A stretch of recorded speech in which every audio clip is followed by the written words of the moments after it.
ನೀಡಿ ಕುಲಪತಿಗಳಲ್ಲಿ ವಿನಂತಿಸಿಕೊಂಡು ಕೆಲವು ಬಾರಿ ಹಕ್ಕೊತ್ತಾಯವನ್ನು ಸಹ ಮಂಡಿಸಿದ್ವಿ. ನಮ್ಮ 15 ಬೇಡಿಕೆಗಳು ಈಡೇರ್ಬೇಕಾದಂಥವು, ನ್ಯಾಯಯುತವಾಗಿರ್ತಕ್ಕಂಥವು, ರೀತಿ ನಿಯಮಗಳ ಪ್ರಕಾರ ಇರ್ಬೇಕಾದಂಥವು ಅಂತ. ಅದರಲ್ಲಿ 12 ಬೇಡಿಕೆಗಳನ್ನು ನಮ್ಮ ವಿಶ್ವವಿದ್ಯಾಲಯ ಮತ್ತೆ ನಮ್ಮ ಕುಲಪತಿಗಳು ಈಡೇರಿಸಿಕೊಂಡಿದ್ದಾರೆ. ಇನ್ನು ಪ್ರಮುಖವಾದಂತಹ 3 ಬೇಡಿಕೆಗಳಲ್ಲಿ ಅದರಲ್ಲಿ ನನ್ನ ಸಹೋದ್ಯೋಗಿ ಮಿತ್ರರು ಒಂದ್ ಸ್ವಲ್ಪ ಸ್ಟಾಟಿಸ್ಟಿಕ್ಸ್, ಪೆಥಾಲಜಿ ಎಲ್ಲ ನಾಲೆಡ್ಜ್ ಇರ್ತಕ್ಕಂಥವ್ರು ನೂತನ ಒಂದು ಪಿಂಚಣಿ ವ್ಯವಸ್ಥೆಯಲ್ಲಿ ನಾವು ನಮ್ಮ ಹಣವನ್ನ ಡೆಪಾಸಿಟ್ ಮಾಡಕ್ ಮೊದಲೇ ವಿಶ್ವವಿದ್ಯಾಲಯ ಎಷ್ಟು ಶೇಕಡ ಬಡ್ಡಿಯನ್ನು ಕೊಡ್ಬೇಕು ಅಂತಕ್ಕಂಥ ಒಂದು ರೀತಿ ನಿಯಮ ಇತ್ತು. ಅದ್ರ ಪ್ರಕಾರ ಆಗ್ಲಿಲ್ಲ. ಆ ನಿಟ್ಟಿನಲ್ಲಿ ಈಗಾಗಲೇ ನಮ್ಮ ಕುಲಪತಿಗಳು ಹಣಕಾಸು ನಿಯಂತ್ರಣಾಧಿಕಾರಿಗಳಿಗೆ ಸೂಚಿಸಿದ್ದಾರೆ. ಆ ರೀತಿ ನಿಯಮಗಳ ಪ್ರಕಾರ ಮಾಡ್ಬೇಕು ಅಂತ. ಅದು ಟೈಮ್ ತಗೊಳ್ಳುತ್ತೆ, ಅದು ಆಗತ್ತೆ. ಇನ್ನೊಂದು ಪ್ರಮುಖವಾದಂತಹ ವಿಷಯ ಅಂತ ಅಂದ್ರೆ, ನಮ್ಮ ವಿಶ್ವವಿದ್ಯಾಲಯಕ್ಕೆ ಸರ್ಕಾರದಿಂದ, ಬೇರೆ ವಿಶ್ವವಿದ್ಯಾಲಯದಿಂದ, ಸಂಘ ಸಂಸ್ಥೆಗಳಿಂದ, ಕಾರ್ಪೊರೇಷನ್ಗಳಿಂದ ಬೇರೆ ಬೇರೆ ಹುದ್ದೆಗಳಿಗೆ ಆಯ್ಕೆಯಾಗಿ ಬಂದಂತವರಿಗೆ ಕರ್ನಾಟಕ ನಾಗರಿಕ ಸೇವಾ ನಿಯಮಗಳ 252B 252B ಅಡಿಯಲ್ಲಿ ಸಲ್ಲಬೇಕಾಗಿರುವಂತಹ ಸೌಲಭ್ಯ ಸವಲತ್ತುಗಳನ್ನ ಕೃಷಿ ವಿಶ್ವವಿದ್ಯಾಲಯದಲ್ಲಿ ಕೆಲವರಿಗೆ ಕೊಟ್ಟಿದ್ರು, ಬಹುತೇಕ ಮಂದಿಗೆ ಕೊಟ್ಟಿರ್ಲಿಲ್ಲ. ಈಗಾಗಲೇ ನಮ್ಮ ಮಾನ್ಯ ಕುಲಪತಿಗಳು ಒಂದು ಕಮಿಟಿಯನ್ನ ಮಾಡಿ ನಮ್ಮ ಆಡಳಿತಾಧಿಕಾರಿಗಳು ಮತ್ತೆ ನಮ್ಮ ಕಂಟ್ರೋಲರ್, ನಮ್ಮ ರಿಜಿಸ್ಟ್ರಾರ್ ಅವರು ಎಲ್ಲ ಸೇರಿ ಬಹುಶಃ ಇವತ್ತು ಅಥವಾ ನಾಳೆ ಎಲ್ರಿಗೂ, ಈಗ ನಮ್ಮ ಮುಂದೆ ಉದಾಹರಣೆಗೆ ನಮ್ಮ ವೈದ್ಯಾಶ್ವರ ಸರ್ ಕೊಟ್ಟಿದ್ದಾರೆ, ಅಂತವ್ರು ಉಮಾ ಮೇಡಮ್ ಇದ್ದಾರೆ, ಈಗ ರಾಯಚೂರಿಂದ ಬಂದವರು, ಧಾರವಾಡದಿಂದ ಬಂದವರು, ನಾನೇ ಬಾಗಲಕೋಟೆಯಿಂದ ಬಂದವರು, ಬೇರೆ ಸರ್ಕಾರಿ ಸಂಸ್ಥೆಗಳಿಂದ ಬಂದವರು ಎಲ್ಲ ಕರ್ನಾಟಕ ನಾಗರಿಕ ಸೇವಾ ನಿಯಮದ 252B ಏನಿತ್ತು ಅದನ್ನ ಯಥಾವತ್ತಾಗಿ ಅನುಷ್ಠಾನಗೊಳಿಸ್ತಾ ಇದ್ದಾರೆ. ಅದಕ್ಕೆ ನಾನು ನಮ್ಮ ಕುಲಪತಿಗಳನ್ನು ಹೃತ್ಪೂರ್ವಕವಾಗಿ ತಮ್ಮೆಲ್ಲರ ಪರವಾಗಿ. ಇನ್ನು ಬಹಳ ಮುಖ್ಯವಾದದ್ದು ನಾನು ಪ್ರಸ್ತಾಪ ಮಾಡ್ತೀನಿ. ಬಹುಶಃ ನಮ್ಮ ಕುಲಪತಿಗಳು ಅವರ ಅಧ್ಯಕ್ಷರ ಭಾಷಣದಲ್ಲಿ ನಮ್ಮ ಶಿಕ್ಷಕರ ದಿನಾಚರಣೆಯ ಉಡುಗೊರೆ ಅಥವಾ ಕೊಡುಗೆಯಾಗಿ ಕೊಡ್ತಾರೆ ಅಂತ ನಾವು ಭಾವಿಸಿದ್ದೀವಿ. 2006 ಮತ್ತು 2010 ನಡುವೆ ನಮ್ಗೆಲ್ಲ ತಿಳಿದಿರಬೇಕಾದ್ರೆ, ಯಾವುದೇ ಒಂದು ನಮ್ದು ಪೇ ಕಮಿಷನ್ ಇಂಪ್ಲಿಮೆಂಟ್ ಆಗ್ಬೇಕಾದ್ರೆ 2006, 1996, 2016 ಈ ರೀತಿಯಾಗಿದೆ. ಅದು ಜನವರಿ 1ನೇ ತಾರೀಕಿಂದ ಇಂಪ್ಲಿಮೆಂಟ್ ಆಗುತ್ತೆ. ಕಾರಣಾಂತರಗಳಿಂದ ಬೇರೆ ಬೇರೆ ರಾಜ್ಯದ ಸರ್ಕಾರಗಳು ಬೇರೆ ಬೇರೆ ದಿನಾಂಕದಂದು ಅಧಿಸೂಚನೆಗಳನ್ನ ಹೊರಡಿಸ್ತಾರೆ. ನಮ್ಮ 2006ನೇ UGC ವೇತನ ಅಧಿಸೂಚನೆ ಕರ್ನಾಟಕ ಸರ್ಕಾರದಲ್ಲಿ 24/3/2010 ಇಸ್ವಿಯಲ್ಲಿ ಅಧಿಸೂಚನೆ ಹೊರಡಿತು. ಅಲ್ಲಿ ಒಂದ್ ಸ್ವಲ್ಪ ಇತ್ತು. ಈ 2006 ಮತ್ತು 2010 ನಡುವೆ PhD ಮಾಡಿರ್ತಕ್ಕಂತಹ, ಸೇವೆಯಲ್ಲಿ ಇದ್ದು PhD ಮಾಡಿರ್ತಕ್ಕಂಥವರು ನೂತನವಾಗಿ ಹುದ್ದೆಗೆ PhD ಜೊತೆ ಬಂದಂತವ್ರಿಗೆ ಕೇವಲ 4 PhD ಬಡ್ತಿಗಳನ್ನು ನೀಡಲಾಗಿತ್ತು. ಅದೇ UGC ನಿಯಮಗಳ ಅಡಿಯಲ್ಲಿ 2010 ಮಾರ್ಚ್ 24ರಿಂದ ಬಂದಂತವ್ರಿಗೆ 5 ಬಡ್ತಿಗಳನ್ನು ನೀಡಲಾಗಿತ್ತು. ಈ ನಿಟ್ಟಿನಲ್ಲಿ ಈಗಾಗಲೇ ಕಮಿಟಿಯನ್ನು ಮಾಡಿದ್ದಾರೆ. ಕಮಿಟಿ ನಮ್ಮ ಶಿಕ್ಷಕರ ಪರವಾಗಿ ವರದಿಯನ್ನು ನೀಡಿದೆ. ಆ ವರದಿಯ ಫಲಿತಾಂಶವನ್ನು ನಾವು ನಮ್ಮ ಅಧ್ಯಕ್ಷರ ಬಾಯಿಂದ ನಾವು ಉಡುಗೊರೆಯಾಗಿ ಬರ್ಬೇಕು ಅಂತ ನಾವು ವಿನಂತಿಸಿದ್ವಿ. ಇಷ್ಟನ್ನು ಹೇಳ್ತಾ, ಬಹುಶಃ ನಮ್ಮ ಒಂದು ಕಾರ್ಯಕಾರಿ ಸಮಿತಿ ಏನಿತ್ತು, ಆಲ್ಮೋಸ್ಟ್ ಎಲ್ಲಾ ಬೇಡಿಕೆಗಳು, ನಮ್ಮ ಕುಂದುಕೊರತೆಗಳು ಶಿಕ್ಷಕರದ್ದು ಏನಿತ್ತು ಅದನ್ನೇ ನಿರ್ವಹಿಸಿದೆ. ಇದ್ರ ಜೊತೆಗೆ ನಮ್ಮ ಶಿಕ್ಷಕರ, ನಿಮ್ಮ ಸಹಕಾರದಿಂದ ಮುಖ್ಯಮಂತ್ರಿಗಳ ಪ್ರವಾಹ ನಿಧಿಗೆ, ಮುಖ್ಯಮಂತ್ರಿಗಳ ಕೋವಿಡ್ ನಿಧಿಗೆ 1 ದಿನದ ವೇತನವನ್ನು ತಾವು ನೀಡಿದ್ದೀರಿ. ಅದೇ ರೀತಿ ನಮೂತನ ಭವಿಷ್ಯತಿ ಎಂಬಂತೆ ಭಾರತೀಯ ಸೈನ್ಸ್ ಕಾಂಗ್ರೆಸ್ನ ನಮ್ಮ ವಿಶ್ವವಿದ್ಯಾಲಯ ಆ ಒಂದು ಸಂದರ್ಭದಲ್ಲಿ ಭಾರತದ ಪ್ರಧಾನಮಂತ್ರಿಗಳು ಬಂದಂತಹ ಸಂದರ್ಭದಲ್ಲಿ ಎಲ್ಲರ ಒಂದು ಕಾಂಟ್ರಿಬ್ಯೂಷನ್ ಇಂದ ಪ್ಲಾಟಿನಂ ಪ್ರಾಯೋಜಕರಾಗಿದ್ದೀರಿ ಅಂತ ಹೇಳ್ಕೊಳ್ಳಿಕ್ಕೆ ನಮ್ಗೆ ಹೆಮ್ಮೆ ಆಗುತ್ತೆ. ಆ ಒಂದು ದಿವಸದ ಭೋಜನದ ವ್ಯವಸ್ಥೆಯನ್ನ ನಾವು ಮತ್ತೆ ಶಿಕ್ಷಕೇತರ ಸಂಘದ ವತಿಯಿಂದ ಸುಮಾರು 25,000 ಜನಕ್ಕೆ ವ್ಯವಸ್ಥೆ ಮಾಡಿರ್ತಕ್ಕಂಥದ್ದು ನಮ್ಮ ಒಂದು. ಅದ್ರ ಜೊತೆಗೆ ಬಹಳ ಮುಖ್ಯವಾಗಿ ಭಾರತ ದೇಶದಲ್ಲೇ ಯಾವುದೇ ವಿಶ್ವವಿದ್ಯಾಲಯದಲ್ಲಿ ಇರದೇ ಇರತಕ್ಕಂತಹ ವಿನೂತನವಾದಂತಹ ವಿಶಿಷ್ಟವಾದಂತಹ ಒಂದು ಕಾರ್ಯಕ್ರಮವನ್ನ ನಮ್ಮ ವಿಶ್ವವಿದ್ಯಾಲಯ, ಅದರಲ್ಲೂ ನಮ್ಮ ಕುಲಪತಿಗಳ ಒಂದು ಆಲೋಚನೆ ರೈತ ದಾಸೋಹ ಎಂಬತಕ್ಕಂಥ ಒಂದು ಕಾರ್ಯಕ್ರಮವನ್ನು ಕೃಷಿ ವಿಶ್ವವಿದ್ಯಾಲಯ ಹಮ್ಮಿಕೊಳ್ತಾ ಇದೆ. ಅದು ಪ್ರಗತಿಯ ಹಂತದಲ್ಲಿದೆ. ಇದೇನಪ್ಪಾ ಅಂತ ಅಂದ್ರೆ, ದೂರಗಳಿಂದ ಕೆಲವು ಸಲಹೆಗಳಿಗೆ ಮತ್ತೆ ಬೀಜ ಮತ್ತೆ ಇತರ ಪರಿಕರಗಳನ್ನ ತಗೊಂಡು ಹೋಗ್ಲಿಕ್ಕೆ ಬರ್ತಕ್ಕಂಥ ರೈತರು ಕೃಷಿ ವಿಶ್ವವಿದ್ಯಾಲಯಕ್ಕೆ ಬಂದು ಇಡೀ ದೇಶಕ್ಕೆ ಅನ್ನ ಕೊಡ್ತಕ್ಕಂಥ ರೈತ ವಿಶ್ವವಿದ್ಯಾಲಯದಿಂದ ಹೋಗುವಾಗ ಹಸ್ಕೊಂಡು ಹೋಗ್ಬಾರ್ದು, ಹೊಟ್ಟೆ ತುಂಬಾ ಊಟ ಮಾಡ್ಕೊ ಹೋಗ್ಬೇಕು ಅನ್ನುವಂತ ಒಂದು ನಿಟ್ಟಿನಲ್ಲಿ ಬಹುಶಃ it's a first kind of in the world it seems. So ಹಾಗಾಗಿ ಅಂತ ರೈತರಿಗೆ ಒಂದು ದಾಸೋಹ, ಅನ್ನ ದಾಸೋಹವನ್ನು ಮಾಡ್ಲಿಕ್ಕೆ ನಮ್ಮ ವಿಶ್ವವಿದ್ಯಾಲಯ ಹೊರಟಿದೆ. ಈ ಒಂದು ಕಾರಣಕ್ಕೆ ನಮ್ಮ ಸಂಘದ ವತಿಯಿಂದ ನಿಮ್ಮೆಲ್ಲರ ಸಹಕಾರದಿಂದ ದೇಣಿಗೆಯನ್ನು ಸಹ ನೀಡಲಾಗಿದೆ. ಇನ್ನು ಮುಂದುವರೆದು ನಮ್ಮದೇ ಸಹೋದ್ಯೋಗಿಗಳು ಆರ್ಗನೈಸಿಂಗ್ ಸೆಕ್ರೆಟರಿಗಳಾಗಿ ಅನೇಕ ಸೆಮಿನಾರ್ಗಳು, ಸಿಂಪೋಸಿಯಗಳು, ಕಾನ್ಫರೆನ್ಸ್ಗಳು, ವರ್ಕ್ಶಾಪ್ಗಳನ್ನೆಲ್ಲ ಮಾಡಿದ್ದೀರಿ. ಹಾಗಾಗಿ ಸಂಘ ತನ್ನ ಸಾಮರ್ಥ್ಯಕ್ಕನುಗುಣವಾಗಿ ಅಂತಾರಾಷ್ಟ್ರೀಯ ರಾಷ್ಟ್ರೀಯ ಸಮಾರಂಭಗಳನ್ನು ನೋಡಿಕೊಂಡು ಒಂದು ವಂದಿಗೆಯನ್ನು ಸಹ ನೀಡಿದೆ. ಇನ್ನು ಮುಂದುವರೆದ ಒಂದು ದುಃಖಕರವಾದ ಸಂಗತಿ ಅಂತ ಅಂದ್ರೆ, ಕಳೆದ 4 ವರ್ಷಗಳಲ್ಲಿ ನಾವು ಸಂಘದ 5 ಸದಸ್ಯರುಗಳನ್ನ ಕಳೆದುಕೊಂಡು, ಉದಾಹರಣೆಗೆ ಹೇಳೋದಾದ್ರೆ ನಾಗನಹಳ್ಳಿ ಕ್ಯಾಂಪಸ್ ಇಂದ ಜನಾರ್ದನ್ ಅವರು, ಮಂಡ್ಯದಿಂದ ವಿಜಯಲಕ್ಷ್ಮಿ ಕಮ್ಮರಡಿ ಅವರು, ಮತ್ತೆ ಡಾಕ್ಟರ್ ದಿವಾಕರ್ ಅವರು, ಚಿಂತಾಮಣಿಯಿಂದ ಗುಳ್ಯ ನಾಯಕ್ ಅವರು, ಮತ್ತೆ ಹಾಸನ್ ಕ್ಯಾಂಪಸ್ ಇಂದ ಡಾಕ್ಟರ್ ಉಮೇಶ್ ಅವರು, ಇವರನ್ನ ನಾವು ಕಳ್ಕೊಂಡ್ವಿ. ಈ ಒಂದು ಸಂದರ್ಭದಲ್ಲಿ ಆ ಒಂದು ಕುಟುಂಬಕ್ಕೆ ನಾವು ಸಾಂತ್ವನ ಹೇಳೋದ್ರ ಜೊತೆಗೆ ಆ ನಮ್ಮ ಸಹೋದ್ಯೋಗಿಯ ಒಂದು ಅಪರ ಕ್ರಿಯಾದಿಗಳನ್ನು ಮಾಡಲಿಕ್ಕೆ ಸಂಘದ ವತಿಯಿಂದ ಪ್ರತಿ ಕುಟುಂಬಕ್ಕೆ 1 ಲಕ್ಷ ರೂಗಳನ್ನು ನಾವು ನೀಡಿದ್ದೀವಿ. ಅದೇ ರೀತಿ ಒಂದು ಶೈಕ್ಷಣಿಕ ಪ್ರವಾಸದಲ್ಲಿ ಅವಘಡದಿಂದಾಗಿ ನೀರಿನಲ್ಲಿ ನಮ್ಮ 2 ವಿದ್ಯಾರ್ಥಿಗಳು ಅಸುನೀಗಿದ್ರು. ಆ ಸಂದರ್ಭದಲ್ಲೂ ಸಹ ನಮ್ಮ ಸಂಘದ ವತಿಯಿಂದ ತಲಾ ಕುಟುಂಬಕ್ಕೆ 50,000 ರೂಗಳನ್ನು. ಅದೇ ರೀತಿ ಈ ನಮ್ಮ ಸಂಘದ ಎಲ್ಲಾ ಕಾರ್ಯಚಟುವಟಿಕೆಗಳು ಈ ಒಂದು ಕಳೆದ 4 ವರ್ಷಗಳಿಂದ ನಮ್ಮ ವ್ಯವಸ್ಥಾಪನಾ ಮಂಡಳಿಯ ಸದಸ್ಯರುಗಳು ನಾವೇಕೆಂದ್ರೆ ಸಾಮಾನ್ಯವಾಗಿ ಮ್ಯಾಕ್ಸಿಮಮ್ ಡಿಮ್ಯಾಂಡ್ ಅವ್ರ ಹತ್ರ ಇಟ್ಕೊಂಡು ಹೋಗ್ತಾ ಇರಲಿಲ್ಲ. ಯಾವ್ದಾದ್ರು ಕ್ರೂಷಿಯಲ್ ಡಿಮ್ಯಾಂಡ್ ಇದ್ದಂತ ಸಂದರ್ಭದಲ್ಲಿ, ಬಗೆಹರಿಯದಂತ ಒಂದು ಸಮಸ್ಯೆ ಇದ್ದಂತ ಸಂದರ್ಭದಲ್ಲಿ ಹೋಗಿ ಅವ್ರ ಜೊತೆ ಚರ್ಚಿಸಿದಾಗ ಅವರು ನಮ್ಗೆ ಒಂದು ತುಂಬು ಹೃದಯದ ಒಂದು ಸಹಾಯವನ್ನ ಮಾಡಿದ್ದಾರೆ. ಆ ಸಹಾಯವನ್ನು ನಾವು ಇವತ್ತು ನೆನೆಸ್ಕೊಳ್ಬೇಕಾಗ್ತದೆ. ಇಷ್ಟನ್ನ ಹೇಳ್ತಾ ಮುಂದುವರೆದು, ಯಾಕೆಂದ್ರೆ ನಮ್ಮಲ್ಲಿ ಬೆಂಗಳೂರು ವಿಶ್ವವಿದ್ಯಾಲಯದ ಕುಲಪತಿಗಳಾಗಿದ್ದಂತಹ ಅನುವಂಶೀಯ ವಿಭಾಗದಲ್ಲಿ ಪ್ರಾಧ್ಯಾಪಕರಾಗಿದ್ದಂತಹ ರಂಗನಾಥ್ ಸರ್ ಒಬ್ಬ ಉತ್ತಮ ಶಿಕ್ಷಕರಾಗಿದ್ರು. ಯಾಕೆಂದ್ರೆ ಈ ಅನುಭವಸ್ಥರು ದೊಡ್ಡವ್ರು ಮಾತಾಡ್ಬೇಕಾದ್ರೆ ಕೆರೆ ಹಳ್ಳ ಬಾವಿಗಳ ಮೈಗೆದರೆ ಒಳ್ಳೆ ಮುಂದೆ ಚಿಪ್ಪುಗಳ ಕಾಣಬಹುದು, ವಾರಿದಿಯ ಮೈಗೆದರೆ ಪಂಚರತ್ನ ಮುತ್ತು ವಜ್ರ ವೈಡೂರ್ಯಗಳ ಕಾಣಬಹುದು, ನಿಮ್ಮಂತ ಮಹಾನುಭಾವರು ಮನಬಿಚ್ಚಿ ಮಾತನಾಡಿದರೆ ಲಿಂಗವನ್ನೇ ಕಾಣಬಹುದು ಕೂಡಲ ಸಂಗಮ ದೇವ ಅಂತ ಬಸವನವರು ಹೇಳಿದ್ದಾರೆ. ಅವ್ರ ಮಾತಿಗೆ ನಾವು ಕಾತರದಿಂದ ಕಾಯ್ತಾ ಇದ್ದೀವಿ. ನಮ್ಮನ್ನೆಲ್ಲ ಉದ್ದೇಶಿಸಿ ಮಾತಾಡ್ತಾರೆ. ಅದೇ ರೀತಿ ನಮ್ಮ ಸಂಘದ ಅವಧಿ ಮುಗಿದಿದೆ. ಚುನಾವಣೆಯ ದಿನಾಂಕವನ್ನು ಸಹ ನಿಗದಿಪಡಿಸಿದ್ದೀವಿ.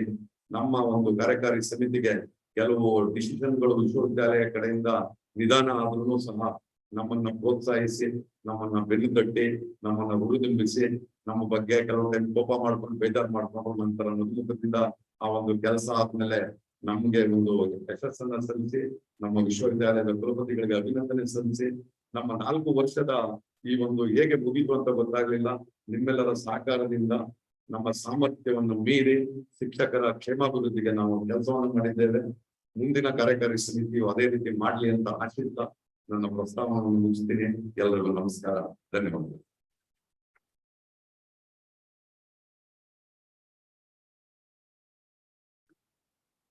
Thank you sir.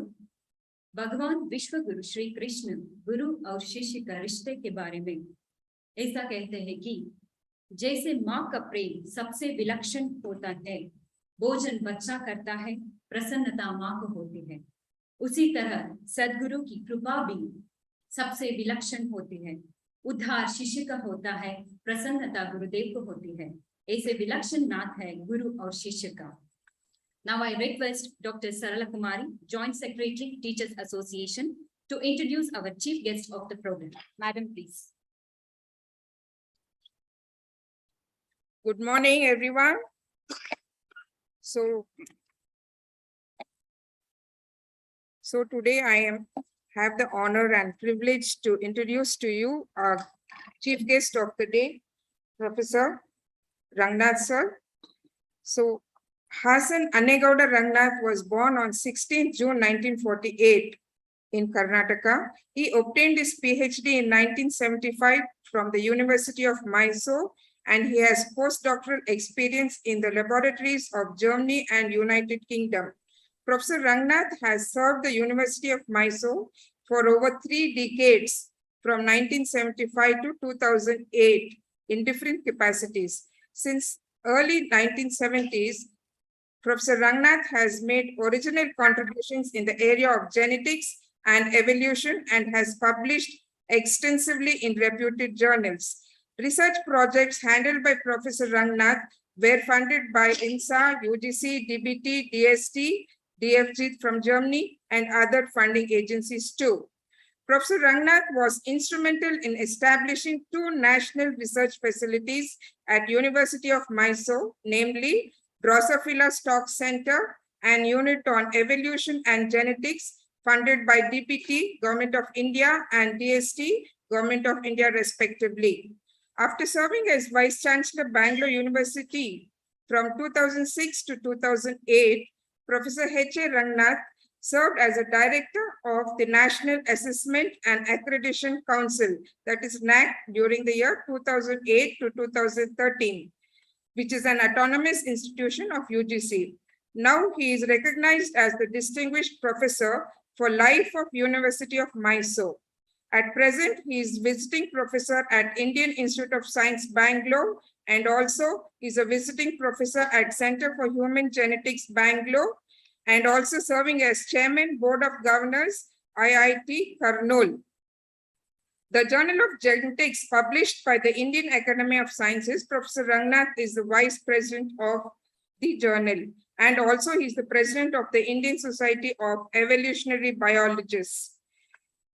And then later, he is also been serving in many committees in the Government of India, such as UGC, MHRD, Planning Commission, DST, DBT, AICTE, NBA, CSRNTI, Science various academies of the country, such as INSA, IASC, and NASI. And also, he is the member of the statutory bodies of central universities, and also serving in various other government of Karnataka.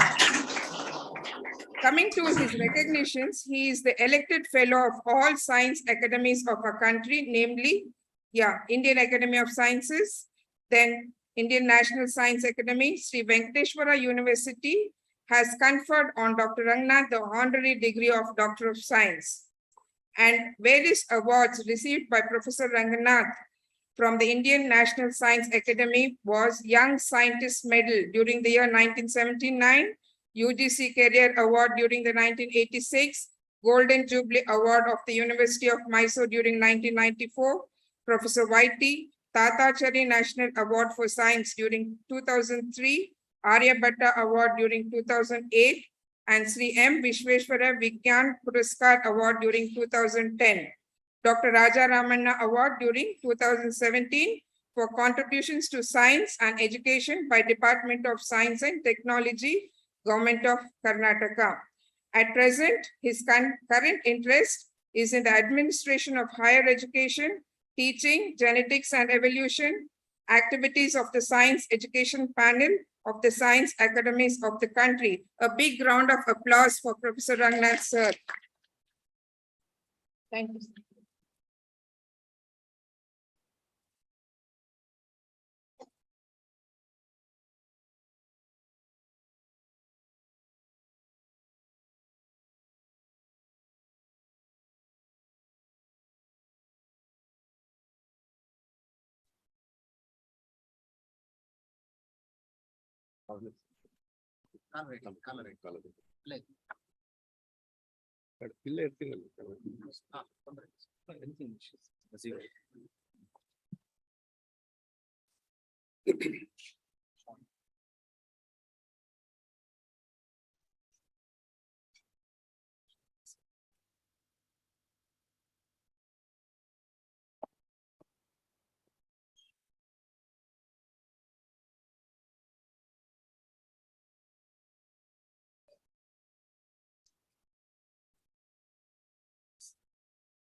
ಎಲ್ಲರಿಗೂ ನಮಸ್ಕಾರ. Most Honorable Vice Chancellor Dr. Rajendra Prasad sir, and the members of the management, Dr. Thomas Sanjeevani Gowda, Dr. Dayanand, Shri Suresh, Mr. Sriram, and Dr. Arvind, and Honorable President of the Society, Mallikarjuna Gowda, and the General Secretary, Mitturaj, my dear faculty, the students, and the non-teaching staff of the university. It is my pleasure to be here on this occasion to participate in the. Today we have multiple functions, as already it has been told to you that today is the Teachers' Day, and then also the Golden Jubilee celebrations of the Teachers Association of the Agriculture University. So it's my pleasure to be here. I'm extremely thankful to Honorable Vice Chancellor the office bearers of the society for inviting me to do this pleasant job of addressing you. Just a few words about the today's event and the connection between Radhakrishnan and today's event, and also the Agricultural University. As you are aware, soon after independence, Government of India constituted many educational commissions to take care of how the roadmap for higher education in the country. One of the important commission was chaired by Professor Radhakrishnan. And he gave a series of recommendations, and his recommendations virtually shaped the destinies of higher education in the country. And one such strong recommendation was to establish agricultural universities in India. Because of that recommendation from Radhakrishnan Committee, today many agricultural universities are there in the country.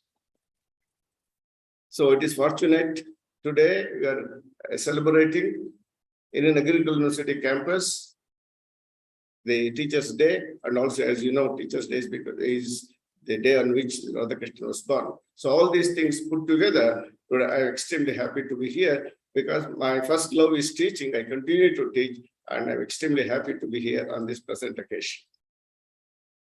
And Mr. Vice Chancellor, I may be permitted to say a few things about my connection to this university. My uncle, Professor Putta Rudraya, was a faculty of this university between 1964 to 71. And he was an entomologist. I worked in the government of Karnataka, and he got his Master of Science and PhD in 1951 from California. And incidentally, when this university was born in 1964, he was the first professor of entomologist. So he was my uncle. I'm proud to say that he was my uncle. And he also served as the director of instruction of this university and also the principal before he retired in 1971. So from those days, I had a strong affiliation and umbilical relationship with this university. And I take this opportunity to pay respect to my uncle, a great entomologist of repute. Even today, citations are coming in his name. And I wish to dedicate this lecture to the memory of my uncle. Not only uncle, he was almost people say was one of the founding members of the UAS on this particular campus. So, sir, thank you very much for giving this opportunity to me.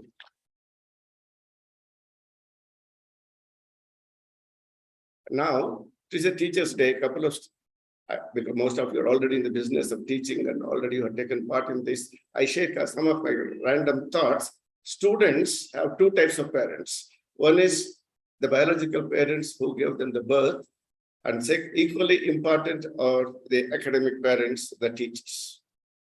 As you are aware that the students spend best part of the day and best part of their college days with the teachers. So our moral responsibility is as academic parents, we must contribute whatever we have with us in our armory to develop their entire career, and we have to give them a shape for their future career.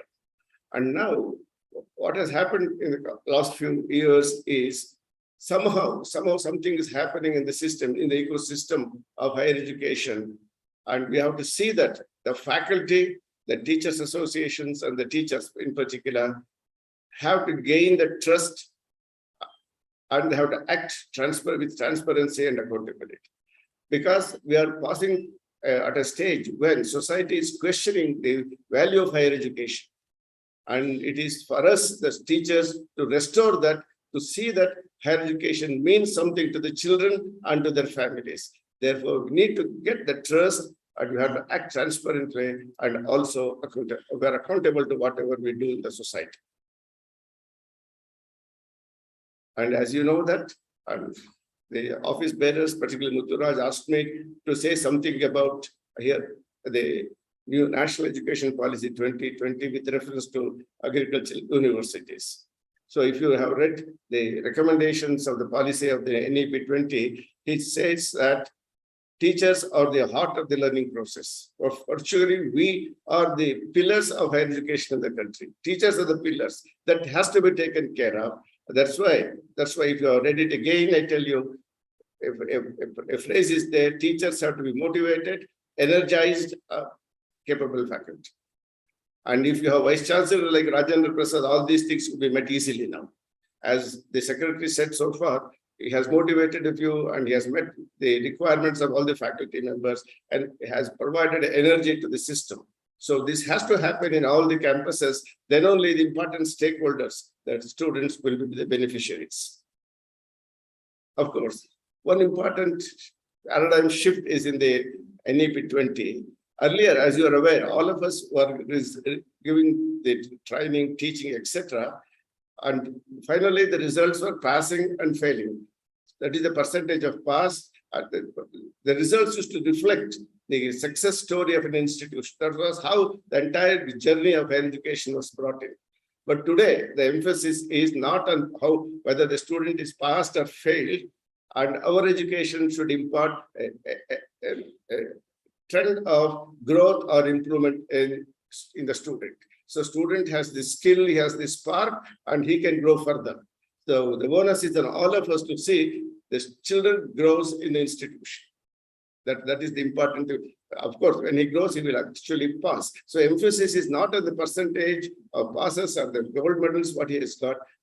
What we have to measure is after leaving the campus, what actually he has done and what actually transpired in his career after leaving the campus tells the public that was the training got in that particular university. So all of us need to contribute something to the DNA of the individual to grow further.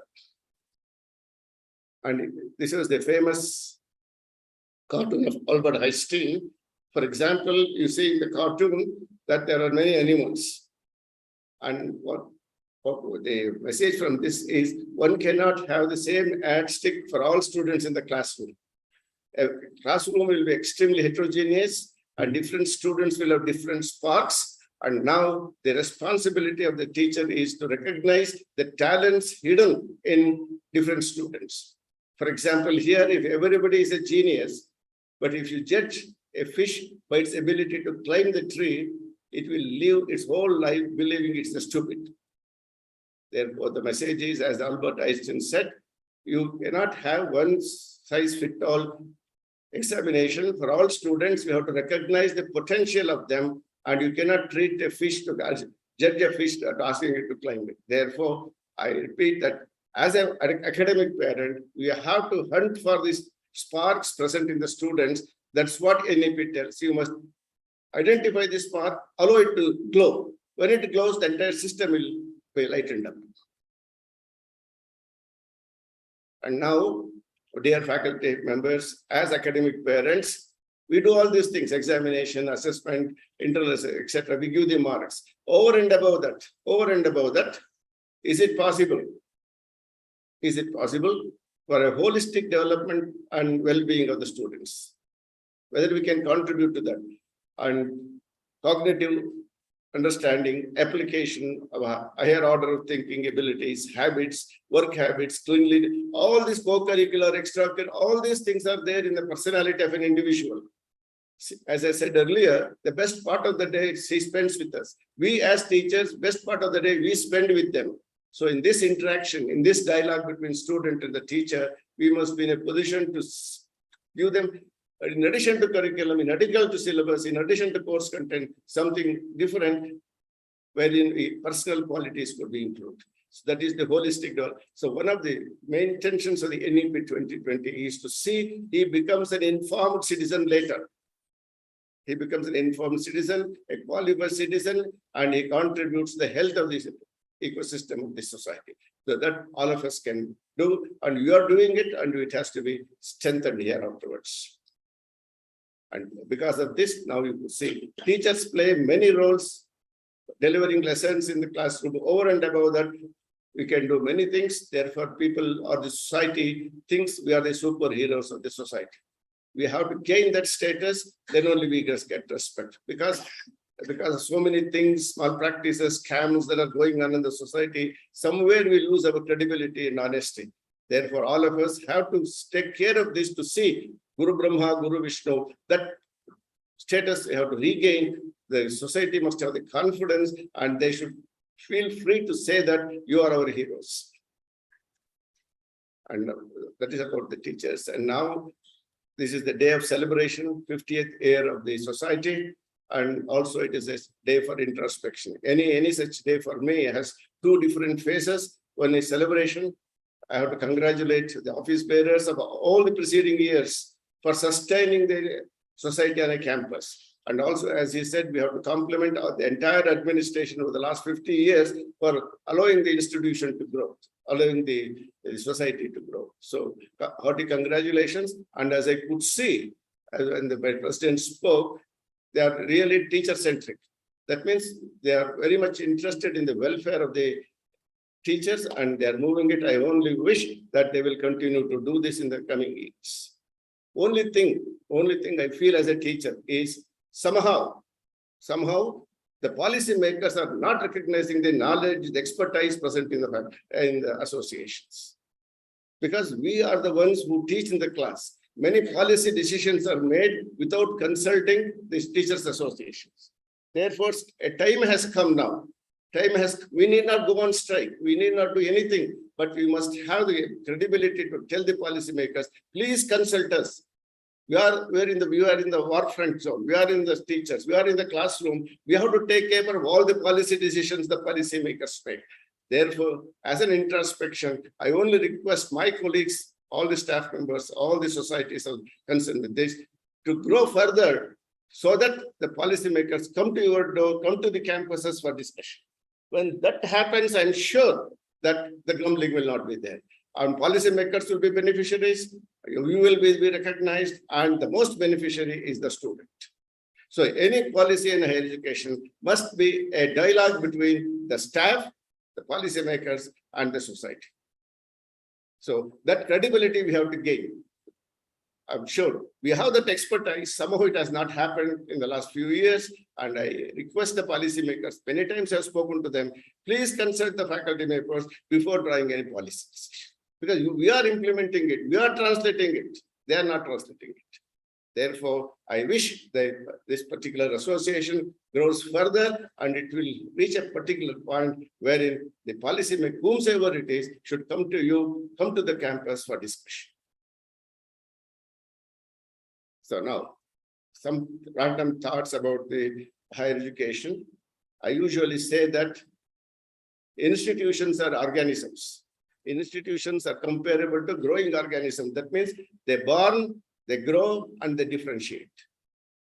See, I always compare a college and an institution or a university as an organism, and as the organisms grow, it also changes. Along with the growth from the birth to the last, many challenges it would face, and it would resolve it. Therefore, all of us go through the health checkups frequently. Depending upon the age, etc., the health checkups will diagnose certain things and remedial measures would be taken. When I say that institution is a growing organism, comparable to that with this metaphor, the institutions also must be subjected to health checkups to see how after 5 years, after 10 years, after 50 years, after 100, because the University of Mysore has completed 100 years. It has a different type of challenge. Therefore, when I bring this metaphor, I only emphasize that any education policy must consider this as a living organism, growing and interacting with the society. And as all the 70 plus years after independence, and clearly I can say without any hesitation, in the last 3 decades, serious health checkups of higher education institutions have not taken place. I've gone through many records, reports, participated in many meetings. Without any hesitation, I would say last 3 decades, somehow everything is taken for granted. And now the question is, because of this, higher education is evolving globally everywhere. And the question is, are we future ready? Because education not only has to survive today, it has to succeed tomorrow also. Therefore, we have to be future ready. And NEP, I don't know whether you read, NEP has recognized some of the deficiencies in the existing system, in the existing health of the institutions. And having recognized those defects, having diagnosed those defects, it has given some prescriptions.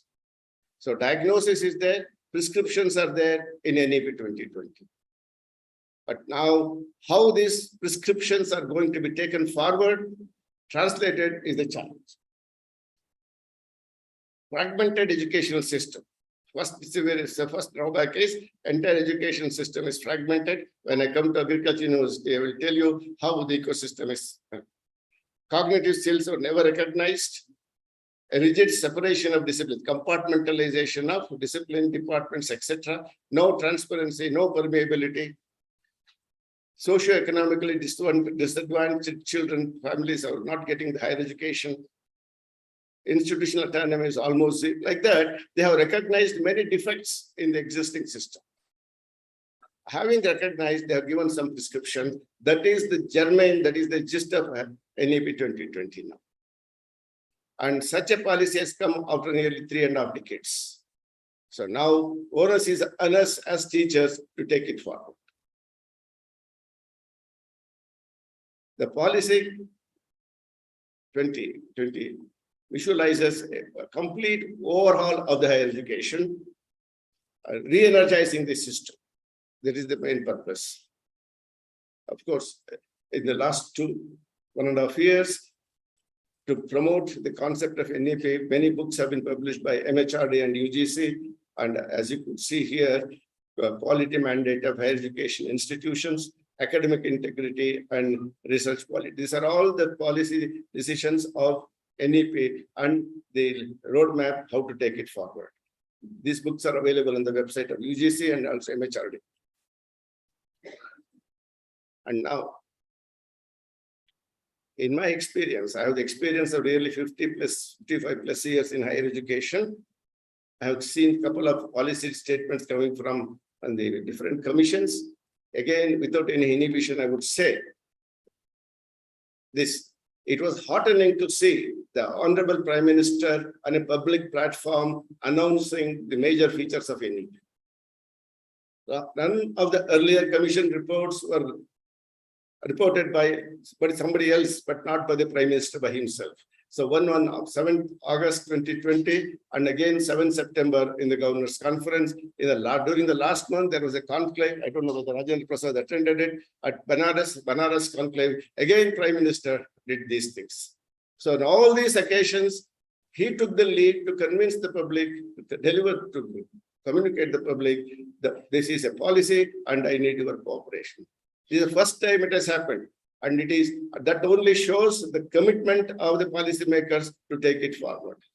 And now, as teachers, we have to give them the feedback. As teacher associations, we have to give them the feedback how to take it forward. See, plenty of choice and flexibility is there in the NEP. I can make 100 comments, but the purpose is not just by criticizing it, how to take it forward is the challenge. And because of the direct involvement of the Prime Minister himself, the higher education, there was no priority, today in a high priority in the government.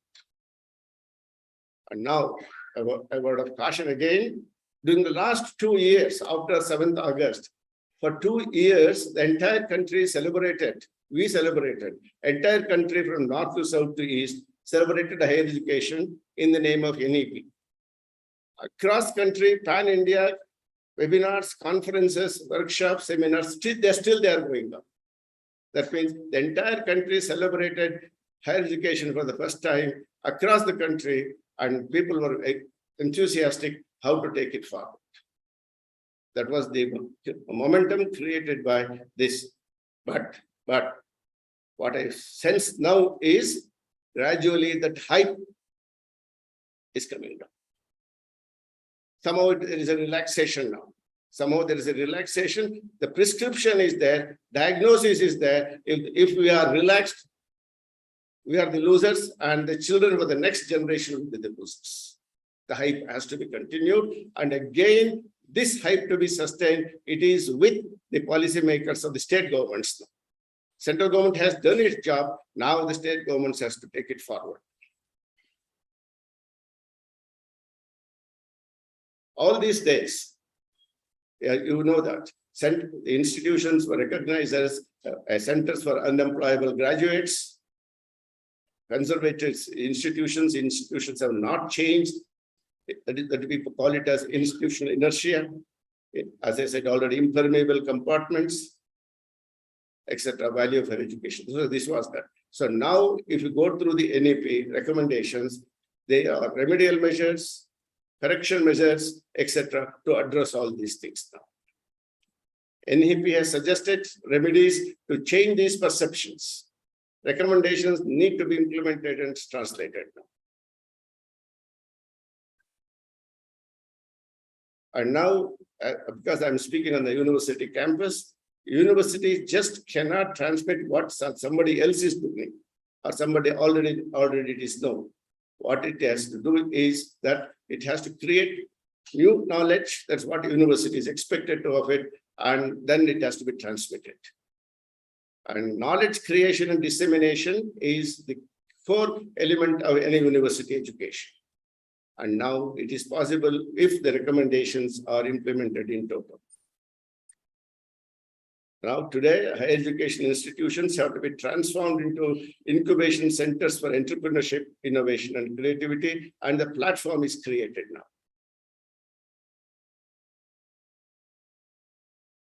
Now, there is a triple helix model. And historically in science, triple helix model is always related to Professor G. N. Ramachandran for the protein. But today, higher education has been interpreted in terms of triple X model.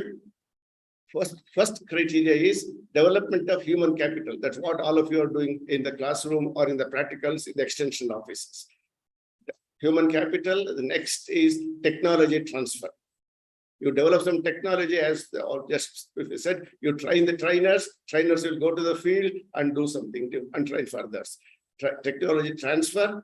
And all these things, it contributes to the economic development of the society, industry, local, etc. So these are the three pillars of the triangle: knowledge creation, technology transfer, and improve the socio-economic status. This is what is called in the current model of higher education. Current model of higher education is triple helix model for universities. These are the three things what every university is expected to do, and that's why it is called knowledge paradigm. All of us are doing, see, particularly is applicable to agricultural universities. It is applicable to every university, more so for agricultural universities. You develop human capital, technology you develop, whatever it is, and then participate in the socio-economic development. Therefore, all this criteria of a triple helix model suits to the domain of one education system, that is agricultural universities.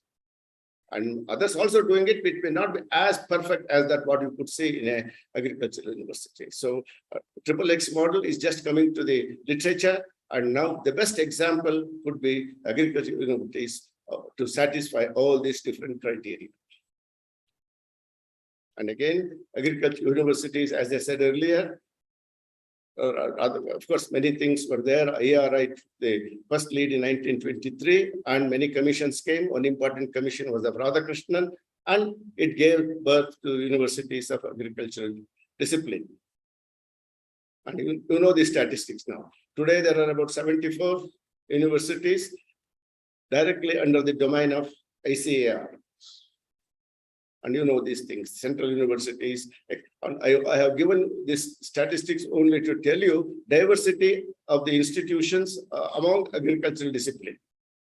So NEP 2020, what one thing it has done is, it has this diversity is reduced now.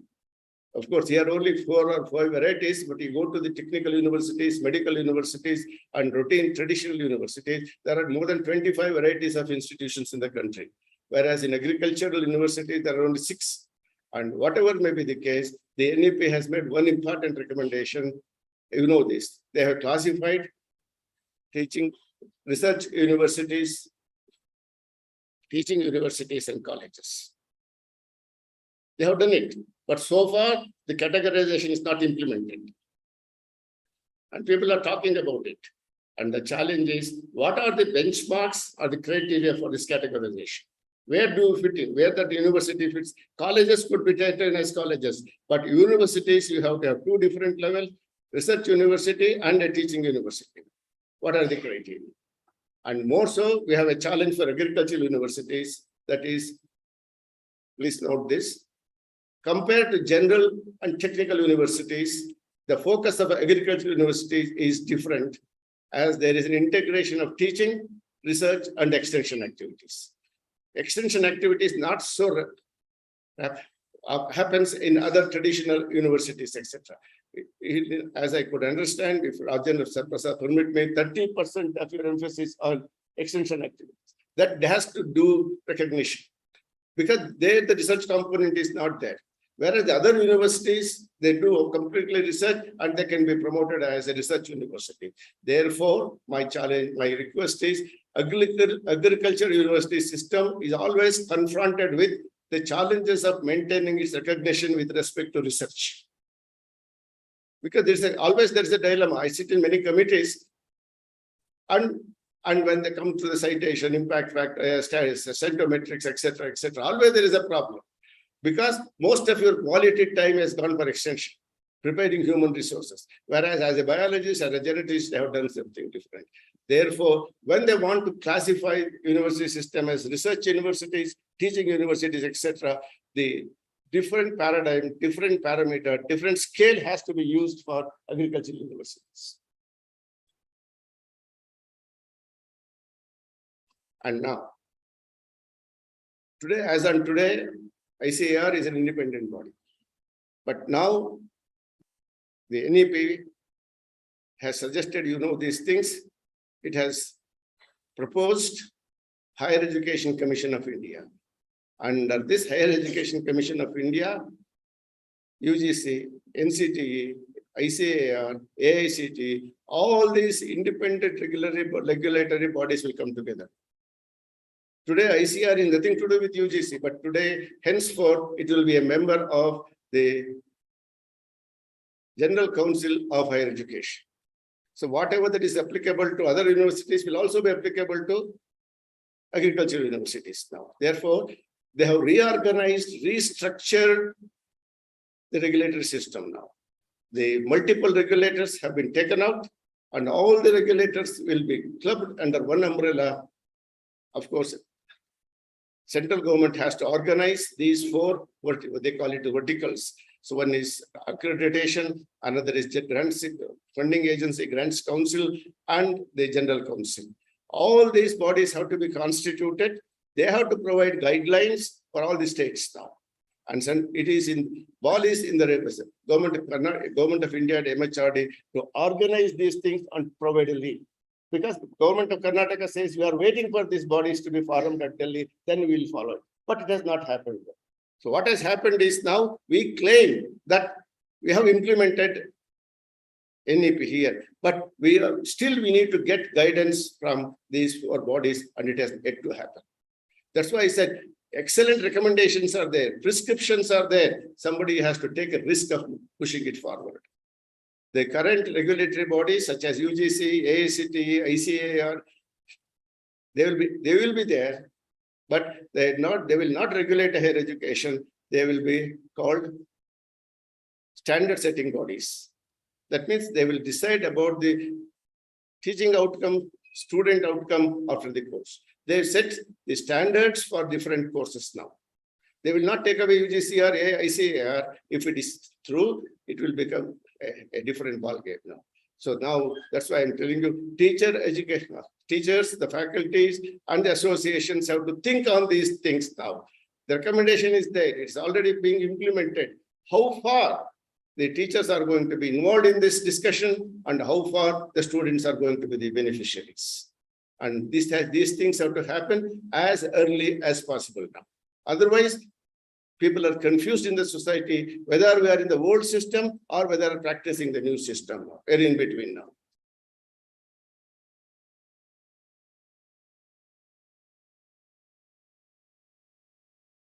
Constitution of these bodies is delayed. Almost 2 years now, and all of Karnataka has already started to implement it, and we are looking at the formation of these bodies. For reasons not known to us, it is delayed. Uncertainty and confusion remains. That has to be addressed. And Karnataka will be the beneficiary if these things happen as early as possible. Because we do something tomorrow, if the bodies come up at Delhi, there's something different, again, there is a problem. See, at every time I'm suggesting good recommendations have come. Doctors are available now, prescriptions are available now, pharmacies are available. Somebody has to deal with it now. Particularly with ICAR. Now, ICAR, an independent body, it will become a member of the General Council. And the role is professional standard setting body now. So it will be like any other body. So its role will be different. All these years, agriculture universities were enjoying the privilege and the patronage of ICAR now. Henceforth, it will be one among other universities in the country now. Again, the association, the faculty of agriculture universities, etc., have to look at these things, how far it can be taken from. Now, because board members are here, if the new structure is implemented, sir, as you know, everything will be reorganized. I'm not saying which is right, which is wrong, but it will be reorganized now. Again, the ball is within the policymakers to provide appropriate people to the bodies now. Now it will be called Board of Governors. Already that concept of Board of Governors is there in IITs, IIMs, etc. Because I am the chairman of the Board of Governors of IIIT. So already the concept is there in centrally funded organizations. But in state-funded organization, instead of syndicate, instead of senate, instead of so many things, it will be taken care of. If the chairman of the Board of Governors will be much more powerful than the minister if it goes through. Everything will be centered around the efficacy and the efficiency of the Board of Governors. That's what NEP says. We give complete autonomy to the institution through Board of Governors. That is what all of us wanted all these days. That was our hope and aspiration. It is likely to happen if it is implemented. And now, the leadership positions, particularly vice chancellors. In the country, we have an in-charge mania. No vice chancellor is appointed on time. Prime Minister is appointed, the term of the previous minister is over. Chief ministers are appointed, governors are appointed on the day of or even the chief of the election commission, chief of the order. Everybody takes on a calendar of events.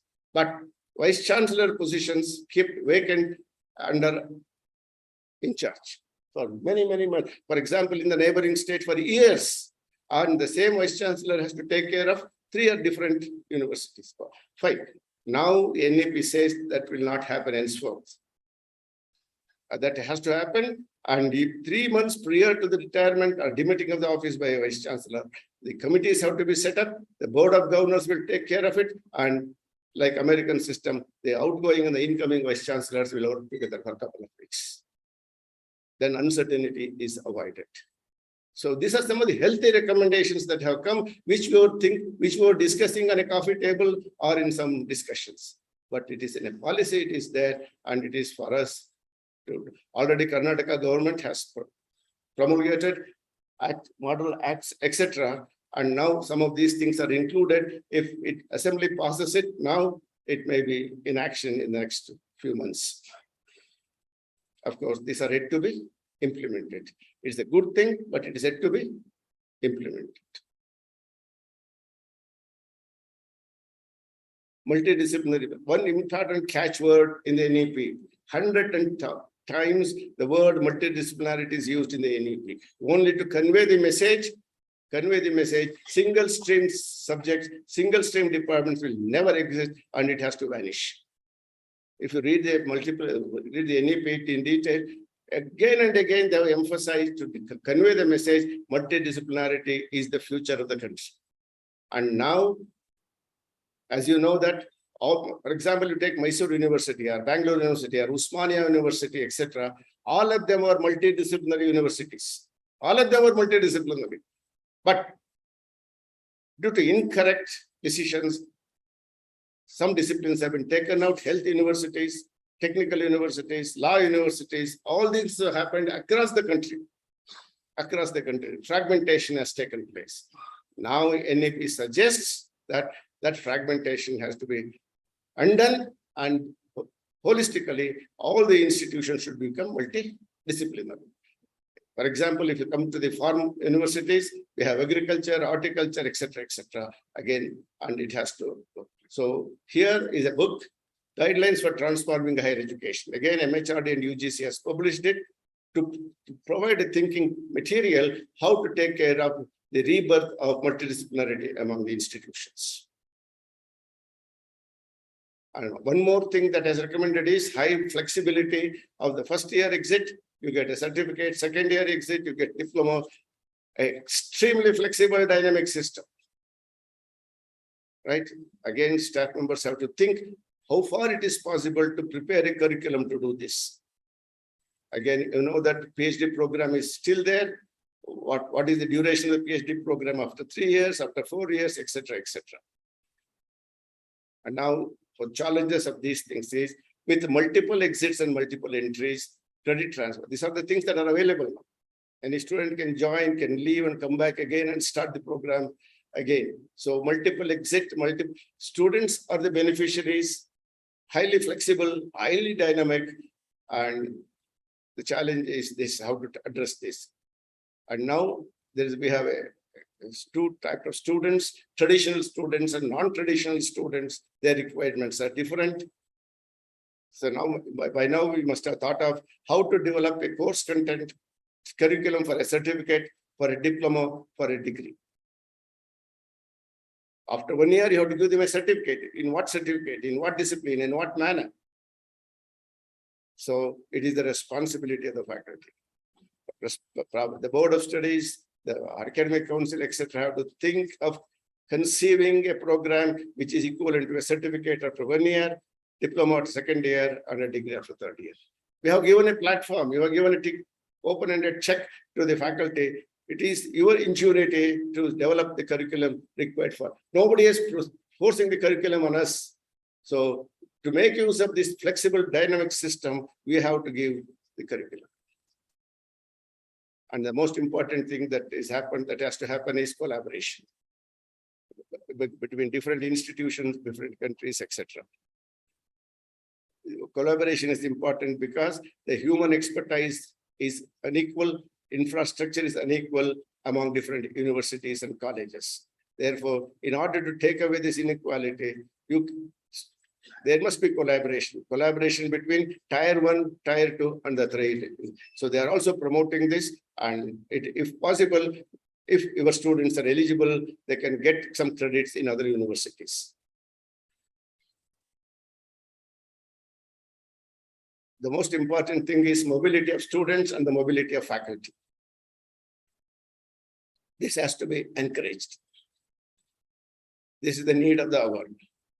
That is, need of the hour is collaborations, and that collaboration is missing in all the campuses, and people say that has to be addressed as early as possible because the infrastructure and the human expertise is insufficient in all the campuses.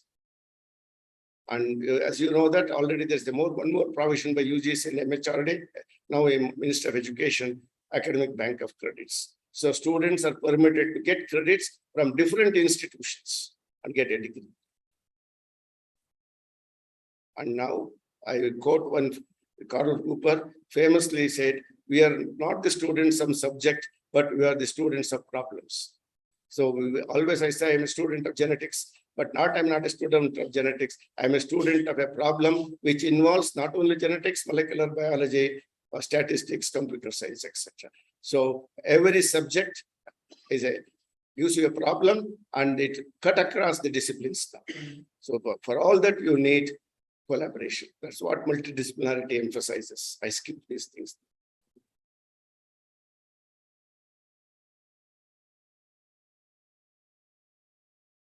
Success of collaboration. Again, because I'm a genetics man, I could tell you this multidisciplinarity like this, it started with Mendel, and then Mendel took the example of statistics, modeling, and he gave the principles of genetics, and then mathematics, chemistry, engineering, biochemistry, physiology, all this contributed. And now today you could see genetics is the foundation for so many other disciplines, including economics, including anthropology, psychology, genomics, philosophy, history. Even in humanities and social sciences, people are using genomic data now.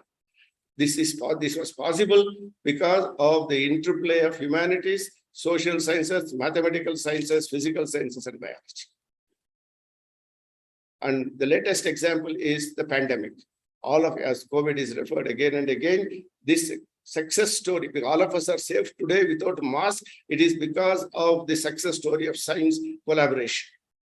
Microbiology, molecular biology, genome biology, health sciences, immunology, you name anything in any portal, it is because of this. For example, the sociology, psychology, education, economy, modeling production, all these things have interacted internationally, globally. Therefore, you can have this gathering here. This is one of the best success stories of collaboration and success stories of science. Of course, faculty development is equally important, and they have given some suggestions. Financial support, as you could see that for financial support, NAP has already given you the higher education funding, and similarly, the state governments are likely to have Karnataka state funding agencies. And in the meantime, only last month, the DST and SERB, Science Education Research Board of Government of Karnataka, Delhi, has started a new program called SURE. This fund is exclusively for universities and colleges. Nobody else will come. IIC will not compete. NCBS will not compete for this. Whatever fund that is available with the SERB for this scheme, it is exclusively for colleges and universities. So this is a new window that is open. It is for us to make use of. In all the other funding agencies, I have to compete with all the national boards, national institutions to get a fund. But today, a positive outcome has come from the NEP, and this is this.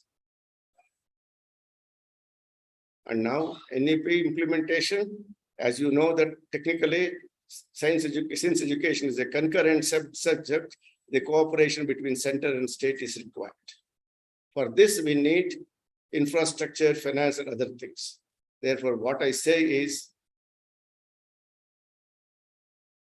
higher education, the backbone is state universities and colleges. Because the entire higher education ecosystem is dominated by state universities and colleges. This backbone has to be strengthened. Only then NEP could be successful. Because all the IITs, IIMs, triple ITs, all these things form a fraction before this quantitative number of state universities and colleges. Therefore, if higher education has to be successful, if higher education has to survive through NEP, we need to strengthen state universities and colleges. And when management people are here, they should take the lead to convince the policymakers, please strengthen this backbone. If the backbone is weak, nothing can be done. A few IITs, few IIMs cannot do anything for the entire country like this. Therefore, we have to rely on re-energizing state universities and colleges, and there is a provision in NEP. And this is finally, every university would be an innovation system. All these things have to be there in a university ecosystem. And finally, what my message is, teachers will be the major contributors for this ecosystem. Management may be there, others are there, but teachers are the ones which contribute to the innovation ecosystem of any university. If the university doesn't have an innovation ecosystem, it could be like any other college. So again, because it's Teachers' Day, I repeat, teachers are the major players, unique players to contribute to this unique system. Of course, one of the vice chancellors from Australia said, in future, the university campus will become present interfaces of university society with startups, organizations, social enterprise. All these things will be there in the campus today. Unicorns, startups, etc. That is the picture, the profile of the ecosystem of university. And we have to get ready for that. Otherwise, it will be outdated. Final message is, higher education has to survive today and also get ready for tomorrow. evolution of higher education is taking place. Therefore, we have to be future ready. We cannot wait. If we wait, our children are the people who are the losers. So the final statement is, it is critical that we develop and equip higher education institutions to succeed in the coming decades. And we have to be futuristic. And NEP has given a prescription and we have to make use of it.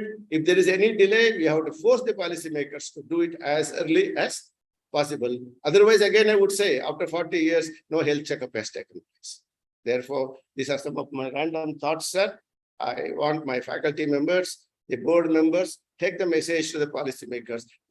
Karnataka is the first and it is already sown the seeds and now we have to take it forward. I thank every one of you for patient hearing. Thank you.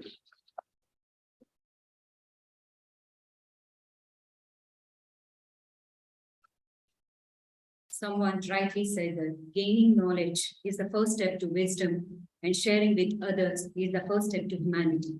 Thank you, sir, for sharing valuable ideas with us. We feel really fortunate enough to have Professor H.A. Rangnath sir as a chief guest for the program with us by gracing their presence and blessing, as well as given their valuable time. It's time to honor dynamic personalities. So I kindly request all the dignitaries to offer a token of love and respect.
Thank you. Now I take the opportunity of inviting our beloved Honorable Vice Chancellor, Dr. S. Rajendra Prasad sir, University of Agriculture Sciences, Bangalore, to address the school. So please.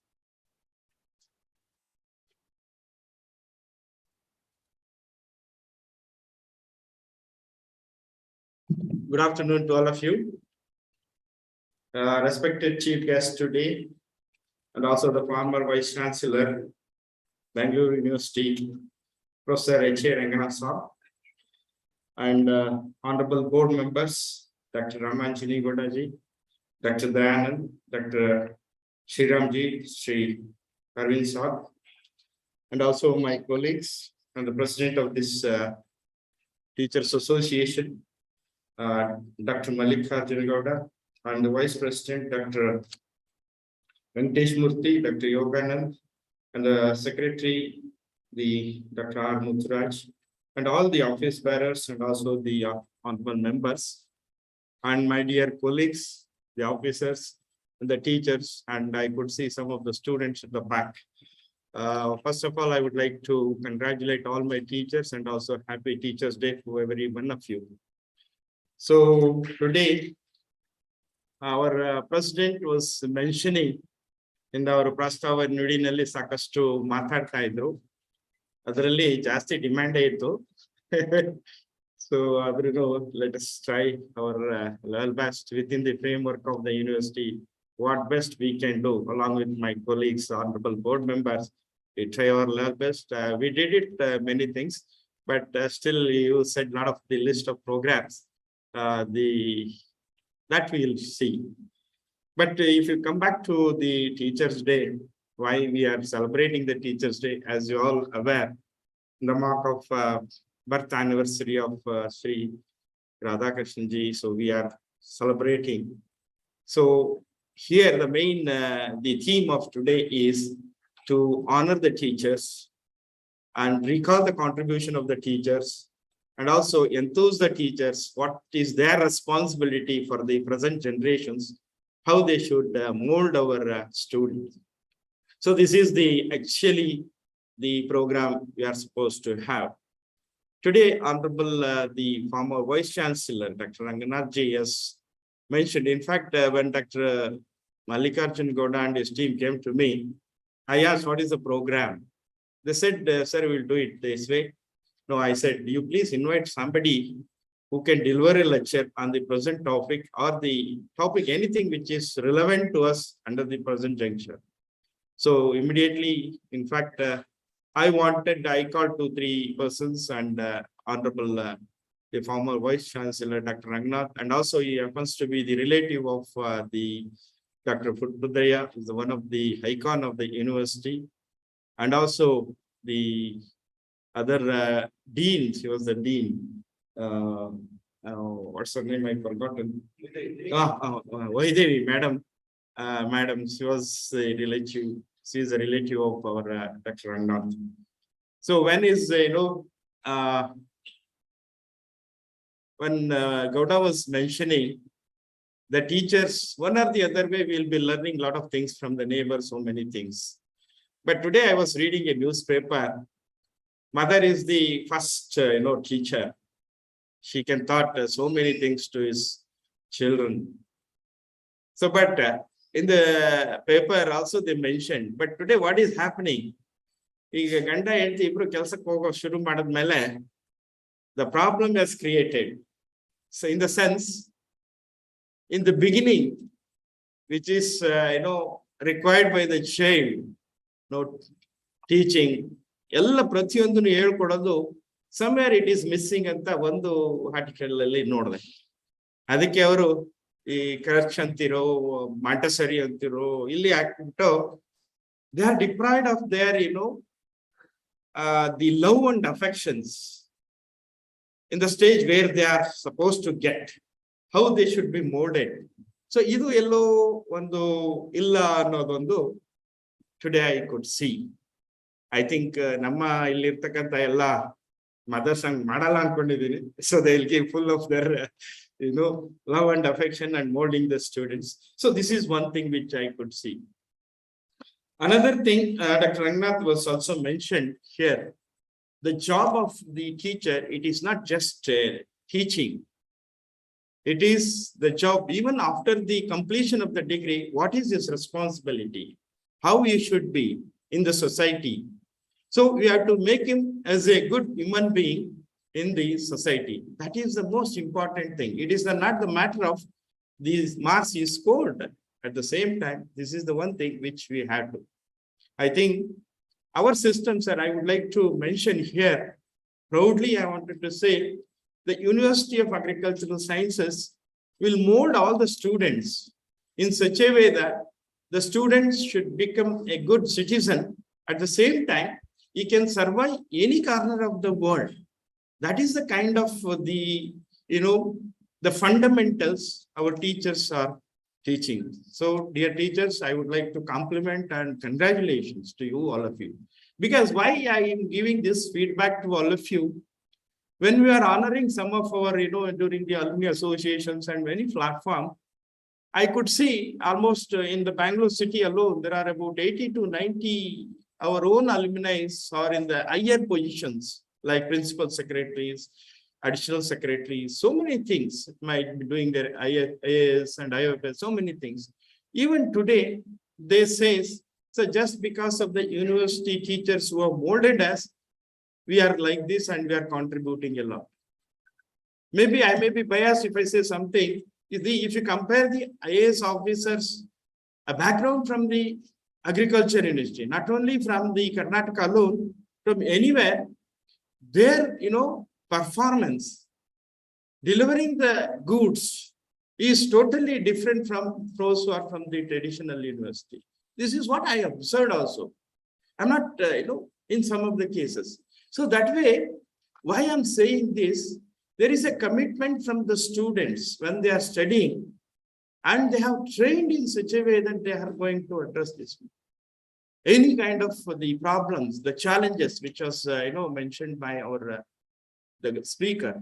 So this is the thing. Then the next point I would like to share here is by the teacher. I always tell the association people, this association should not be a, only the take care of the welfare of the teachers alone. Your responsibility is to take care of everybody in the society. In what way?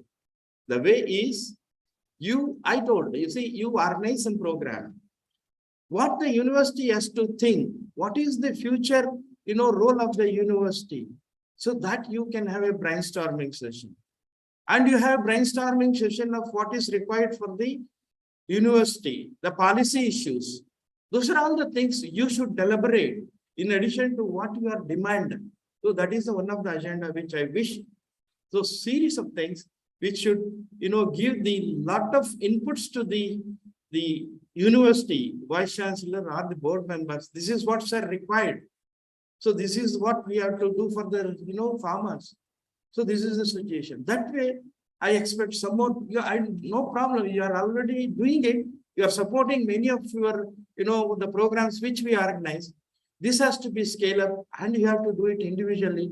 That should come as a recommendation from you to the university. This is one thing, because Dr. Rangnath has mentioned the policy decision, we should take the support of or the information inputs from every persons who are involved in the university. So this is one thing which I would like to request. Then the other thing which I would like to mention here is today the teacher, because last I think on Saturday our DDG Crops the education has come and visited our institution. And he has really appreciated. You have a lot of strength. I said, my strength is my teacher, my students. So he has appreciated and he said, why don't you take this university to the global level? Because after seeing since morning to evening, interact with my students, with my, faculty. So he said, you have a very potentiality to make this as a global university. Friends, this is a challenge for you. So now you take on this day of this 5th of September, you please set your mind, this is what I would like to do. So you be a part of the, university, officers, administrators. So to make this as one of the venture. Then when we are teaching, and also I could see the smart class utilization. When the smart class utilizations, you said, it is not one way, that is keeping your slides, keep on explaining yourself. It should be two-way. In the sense, we always listen to the students and interact it, and so that your efficiency and the communications and the relations will be much more better than one way. So always our teaching, our interactions, everything should be two-way. In fact, I asked in the Shivamogga, one of days when I was there as a chief guest, I asked all my PG students, how many questions you have asked to your chairman or to the teacher? Only one teacher, one student was raised his hand. This is the question I asked. But you should encourage our children, our students to ask more questions. In fact, I asked them, why don't you ask question yourself to do anything? So that is a prerequisite for every one of us, not only for the students. We have to question ourselves. Yes, today I'm taking the class. How I should make my presentations? How I make my students more convinced what I'm going to teach you? So these are all the things which we have to question ourselves, gear up to the present situations and see that we should deliver. The another thing today we have discussed about the, NEP 2020. See, in the NEP 2020, if you look at the structure of the universities, agriculture university under land grant system, the US land grant system, we are almost 60 to 70%, we are in line with the national NEP. You talk about the teaching, they talk about the innovations, we talk about the research. Through research, you will get a lot of innovation.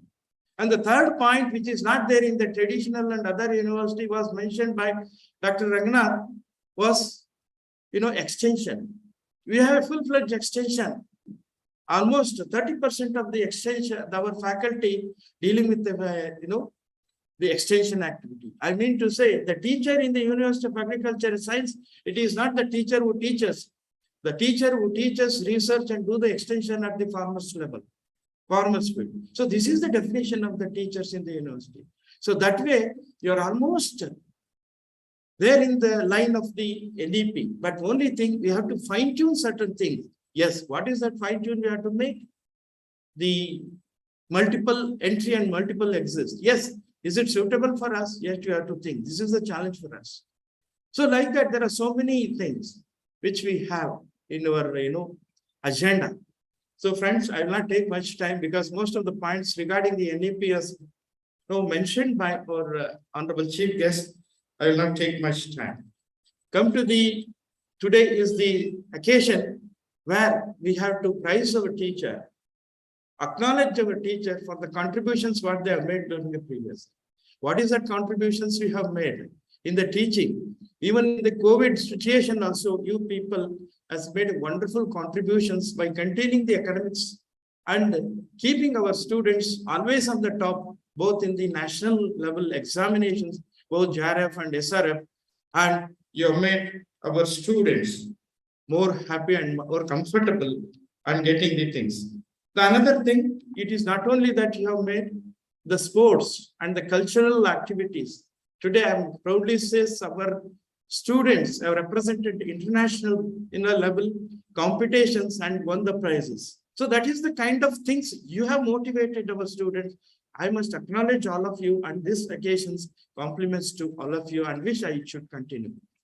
Come to the research. Yes, we have done number of this varietal release and the technology which you have given, and you have also earned money to the universities in terms of the the projects, in terms of the validation of some of the chemicals, the technology by which we have earned the money. So I must compliment all of you because this is one of the agenda where we must also self-sustainable at least to the tune of 30% from our own revenue generation, for which you are all part, and thank you once again.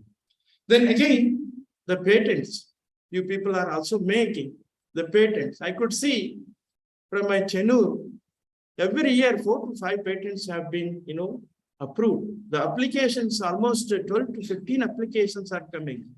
So this is the kind of innovations and the contributions you have made. I must wholeheartedly thank you. Then the third part, that is extension. You have taken a lot of risk. Just I would like to recall the agri-war we have made.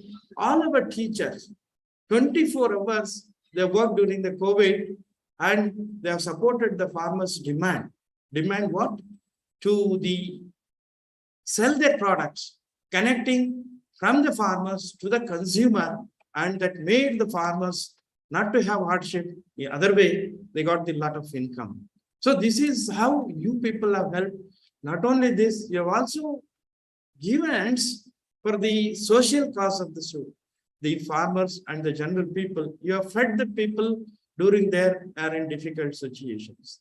So I must, if I am not thank you at this moment, I'll be failing my duty.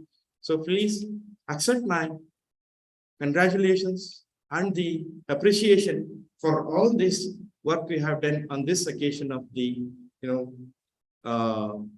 Teachers' Day. And the last point which I would like to mention is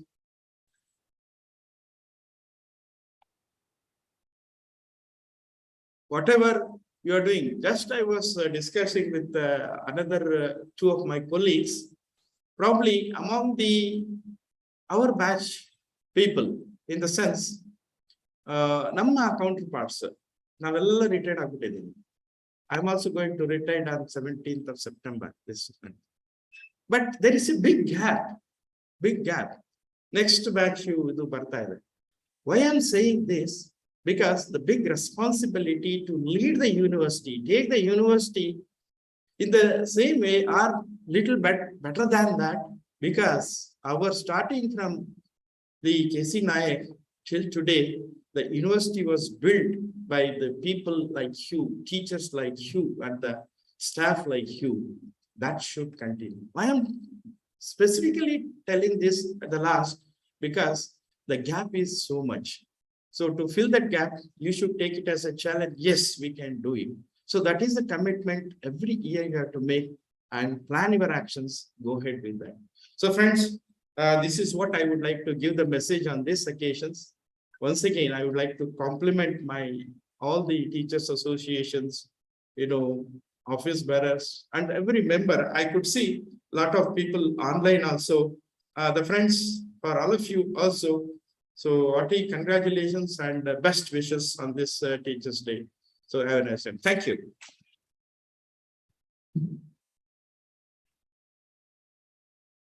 Thank you, sir, for sharing your valuable words with us. Now almost we have reached end of the event. As education is a tree whose fruits are indispensable for the growth of the society, and education is the candle which enlightens the society.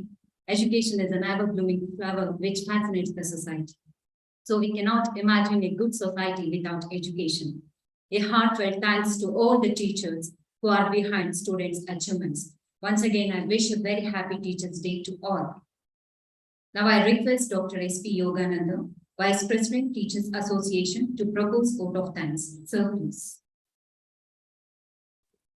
ವೇದಿಕೆ ಮೇಲೆ ಉಪಸ್ಥಿತಿರುವ ಎಲ್ಲ ಗಣ್ಯರೇ, ಇಂದು ಶಿಕ್ಷಕರ ದಿನಾಚರಣೆ ಮತ್ತು ಸುವರ್ಣ ಮಹೋತ್ಸವ ಆಚರಣೆ ಸಂದರ್ಭ ಈ ಕಾರ್ಯಕ್ರಮದ ಅಧ್ಯಕ್ಷತೆಯನ್ನ ವಹಿಸಿ ಶಿಕ್ಷಕರ ಸಂಘದ ಎಲ್ಲಾ ಬೇಡಿಕೆಗಳಿಗೆ ಸ್ಪಂದಿಸಿ ಮತ್ತು ಇನ್ನು ಕೆಲವು ಬೇಡಿಕೆಗಳನ್ನ ಗೌರವಾನ್ವಿತ ಎಲ್ಲ ಅಧಿಕಾರಿಗಳು ಮತ್ತು ವ್ಯವಸ್ಥಾಪನಾ ಮಂಡಳಿ ಸದಸ್ಯರುಗಳ ಜೊತೆ ಚರ್ಚಿಸಿ ಮುಂದಿನ ನಿರ್ಧಾರವನ್ನ ತೆಗೆದುಕೊಳ್ತೀವಿ ಅಂತ ಹೇಳುತ್ತಾ, ನಾವು ಶಿಕ್ಷಕರುಗಳು ನಮ್ಮ ಬೇಡಿಕೆಗಳ ಜೊತೆ ಶಿಫಾರಸು ಕೃಷಿ ವಿಶ್ವವಿದ್ಯಾನಿಲಯಕ್ಕೆ ಶಿಫಾರಸು ಮಾಡುವಂತ ಕಾರ್ಯಕ್ರಮಗಳನ್ನ ಆಯೋಜಿಸಿಕೊಳ್ಬೇಕು, ಅದನ್ನ ಸರ್ಕಾರದ ಮಟ್ಟದಲ್ಲಿ ತೆಗೆದುಕೊಳ್ಳುವಂತೆ ನೆರವು ಕೊಡಬೇಕು ಅಂತ ನಮ್ಮ ಶಿಕ್ಷಕರಿಗೆ ಸಂಘಕ್ಕೆ ನಮ್ಗೆ ಹೇಳ್ಕೊಟ್ಟಿದ್ದಾರೆ.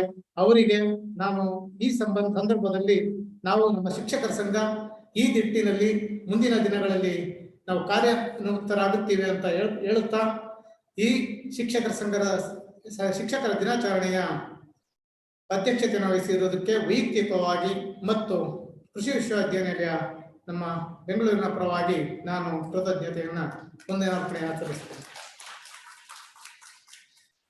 ಮತ್ತು ಈ ಕಾರ್ಯಕ್ರಮದ ಮುಖ್ಯ ಅತಿಥಿಗಳಾಗಿ ಪ್ರೊಫೆಸರ್ ಎಚ್ ಎ ರಂಗನಾಥ್, ನಿವೃತ್ತ ಕುಲಪತಿಗಳು, ಬೆಂಗಳೂರು ವಿಶ್ವವಿದ್ಯಾನಿಲಯ, ಇವರು NEP 2020 ಇದರ ಬಗ್ಗೆ ವಿವರವಾಗಿ ಹೇಳುತ್ತಾ ನಮ್ಮ ಎಲ್ಲ ಶಿಕ್ಷಕರ ಉದ್ದೇಶ ಮತ್ತು ನಾವು ವಿದ್ಯಾರ್ಥಿಗಳನ್ನ ಯಾವ ರೀತಿ ಅವರ ಪ್ರತಿಭೆಯನ್ನ ಗುರುತಿಸಬೇಕು ಅಂತ ನಮಗೆ ತಿಳಿಸ್ಕೊಟ್ಟಿದ್ದಾರೆ. ಅವರಿಗೆ ನಾನು ವೈಯಕ್ತಿಕವಾಗಿ ಮತ್ತು ನಮ್ಮ ಎಲ್ಲ ಶಿಕ್ಷಕರ ವೃಂದದ ಪರವಾಗಿ ನಾನು ಅವರಿಗೆ ವಂದನೆಯನ್ನ ಸಲ್ಲಿಸ್ತೇನೆ. ಅದೇ ರೀತಿ ನಮ್ಮ ಈ ಶಿಕ್ಷಕರ ದಿನಾಚರಣೆಗೆ ಯಶಸ್ವಿಗೆ ಕಾರಣರಾದಂತ ನಮ್ಮ ಗೌರವಾನ್ವಿತ ವ್ಯವಸ್ಥಾಪನಾ ಮಂಡಳಿ ಸದಸ್ಯರುಗಳು, ಅವರು ವಿಶೇಷ ಆಹ್ವಾನಿತರಾಗಿ ಬಂದಿದ್ದಾರೆ. ಡಾಕ್ಟರ್ ರಾಮಾಂಜನಿಗೌಡ ಪಿ ಮತ್ತು Shri Dayananda AS, Shri Sriramu R, Shri Arvind TM, ಇವರೆಲ್ಲರಿಗೂ ನಾನು ವೈಯಕ್ತಿಕವಾಗಿ ಮತ್ತು ನಮ್ಮ ಶಿಕ್ಷಕರ ಸಂಘ ಕೃಷಿ ವಿಶ್ವವಿದ್ಯಾಲಯದ ಪರವಾಗಿ ನಾನು ವಂದನೆಯನ್ನ ಸಲ್ಲಿಸ್ತೇನೆ. ಅದೇ ರೀತಿ ವೇದಿಕೆ ಮುಂಭಾಗದಲ್ಲಿ ಇರುವಂತಹ ನಮ್ಮ ಗೌರವಾನ್ವಿತ ಎಲ್ಲ ಅಧಿಕಾರಿಗಳು ಮತ್ತು ನಿವೃತ್ತ ಶಿಕ್ಷಕರು, ನಿವೃತ್ತ ಅಧ್ಯಾಪಕರು ಮತ್ತು ನನ್ನ ನೆಚ್ಚಿನ ವಿದ್ಯಾರ್ಥಿಗಳು ಮತ್ತು ಎಲ್ಲ ನನ್ನ ಬೋಧಕೇತರ ಸಿಬ್ಬಂದಿಗಳಿಗೆ ಈ ಕಾರ್ಯಕ್ರಮಕ್ಕೆ ಯಶಸ್ಸು ಆಗಲಿ ಕಾರಣರಾಗಿರ್ತೀರಿ, ಅವ್ರಿಗೆಲ್ಲರಿಗೂ ನಾನು ವಂದನೆಯನ್ನ ತಿಳಿಸ್ತೇನೆ. ಮತ್ತು ಕೊನೆಯದಾಗಿ ನನ್ನ ಎಲ್ಲ ಶಿಕ್ಷಕರ ಸಂಘದ ಎಲ್ಲ ಪದಾಧಿಕಾರಿಗಳು ಹಾಗೂ ಕಾರ್ಯಕಾರಿ ಸಮಿತಿ ಸದಸ್ಯರುಗಳಿಗೆ ನಾನು ಈ ಶಿಕ್ಷಕರ ದಿನಾಚರಣೆಯನ್ನು ಯಶಸ್ವಿಯಾಗಲು ಕಾರಣರಾಗಿರುವುದಕ್ಕೆ ವಂದನೆಗಳನ್ನು ತಿಳಿಸುತ್ತಾ ನಾನು ಈ ವಂದನೆಯನ್ನ ತಿಳಿಸ್ತೇನೆ. Wholeheartedly, I thank one and all for your gracious presence and making the event a grand success. And the lunch will be arranged in the botanical garden, so I request all of you to join.